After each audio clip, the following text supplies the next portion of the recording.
প্রিয় শিক্ষার্থী, এবার আমরা দেখব রাশি পরিমাপের কিছু যন্ত্র। আর আমি যে যন্ত্রগুলোর নাম লিখেছি এখান থেকে কমন পড়ে। প্রতি বছর তোমরা কোশ্চেন ব্যাংক একটু বিশ্লেষণ করে দেখবা যে সমস্ত এখান থেকে কোশ্চেন কমন পড়ে যাবে। আর আমি যেগুলো লিখেছি সম্পূর্ণ নেট থেকে ডাউনলোড করে করে আপাতত কোনো ধরনের এখানে ভুল নাই। যে কোনো ধরনের যে ভুলগুলো আছে মানে অন্য অন্য বইদের, তো সেক্ষেত্রে একটু সংশোধন করে নিবা যে অন্য অন্য বইতে কিছু কিছু যন্ত্রের নামগুলো ভুল দেওয়া ছিল। তো আমরা এটা নেট থেকে ডাউনলোড করা হয়েছে এবং নেট থেকে দেখে দেখে এটা লিখেছি, এবং যেগুলো আসে হিউজ পরিমাণ তো যন্ত্রগুলো আছে, কিন্তু যেগুলো আসে সেগুলো আমরা শুধুমাত্র পড়ব। তাহলে দেখো, রাশি পরিমাপের বিভিন্ন যন্ত্র।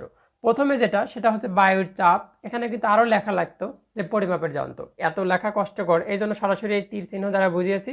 তাহলে তীর চিহ্ন মানে হবে যন্ত্রের নাম। তাহলে বলো যে বায়ুর চাপ পরিমাপের যন্ত্রের নাম হচ্ছে ব্যারোমিটার। এটা খুবই ভালো করে মুখস্থ করবা, তাহলে এটা আসবে। এটা আমরা দাগ দেই যে এটা ভালো ইম্পর্টেন্ট, এটা খুবই ইম্পর্টেন্ট। আচ্ছা, উষ্ণতা বা তাপমাত্রা এটা সবাই পারে, কিন্তু উষ্ণতা দিলে পারে না, এই জন্য উষ্ণতা দেয়। তাহলে আসে কি উষ্ণতা পরিমাপের যন্ত্রের নাম থার্মোমিটার। আসলে তাপমাত্রা উষ্ণতা কিন্তু সেম, এটা কিন্তু বোঝে না অনেকে।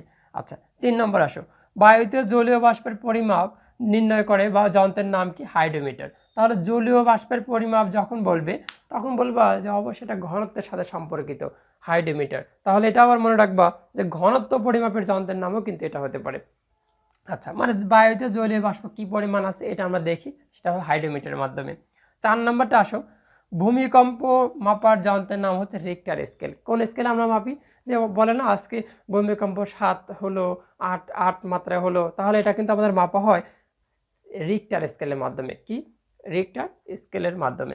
এখন অনেক বইতে আবার লেখা থাকে যে ভাই ভূমিকম্প মাপার যন্ত্রের নাম হচ্ছে সিসমোগ্রাফ।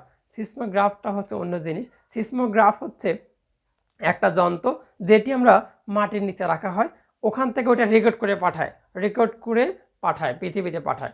মনে করো যে বাংলাদেশের কোনো একটা অঞ্চলে এটা লাগানো আছে সিসমোগ্রাফ, ওইটা যখন ভূমিকম্প হবে তখন ওই তথ্যটা আমাদের রেকর্ড করে পাঠাবে, মানে ভিডিও বার্তা বলো আর কাঁপুনি বলো, একটা রেকর্ড বার্তা আমাদের পাঠাবে। সেই বার্তাটাকে আমরা রিক্টার স্কেলে বসাবো, তারপরে দেখবো মাত্রা কত হয়েছে। ওকে, তাহলে এই বার্তা পাঠানোর কাজে বা রেকর্ড করার কাজে ব্যবহার করা হয় কিন্তু সিসমোগ্রাফ, এবং যে স্কেলটা আমরা পরিমাপ করি পরবর্তীতে পৃথিবীতে সেটা হলো রিক্টার স্কেল। ওকে, এখন 5 নম্বরে আসো, গ্যাসের চাপ। গ্যাসের চাপ, ওই সিলিন্ডার গ্যাস বলো, যে কোনো গ্যাস, এই গ্যাসের চাপ পরিমাপের যন্ত্রের নাম হচ্ছে ম্যানোমিটার। এটা হুবহু মুখস্থ করে নিতে হবে। পরেরটা দেখো, নিউক্লিয়াসের শক্তি কাজে লাগানোর যন্ত্র হচ্ছে রিয়েক্টর স্কেল। নিউক্লিয়াসের শক্তি, ওকে, নিউক্লিয়াসে কি কি থাকে?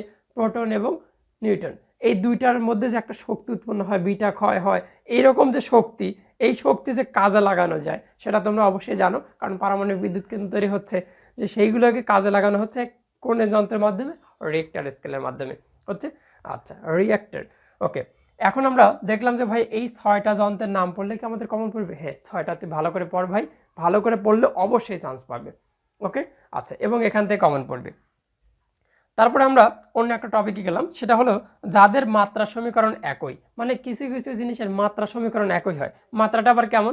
যে ml স্কোয়ার টি ইনভার্স 2, এই মাত্রা সমীকরণ কার কার সেম, এইগুলো আমাদের পড়তে হবে। ঠিক আছে, তাহলে এই জিনিসটা মনে রাখার জন্য আমরা একটা ছন্দ আকারে মনে রাখবো, সেটা হলো বলাইয়ের ভাই টাকা দেয় শক্তি কাকাকে।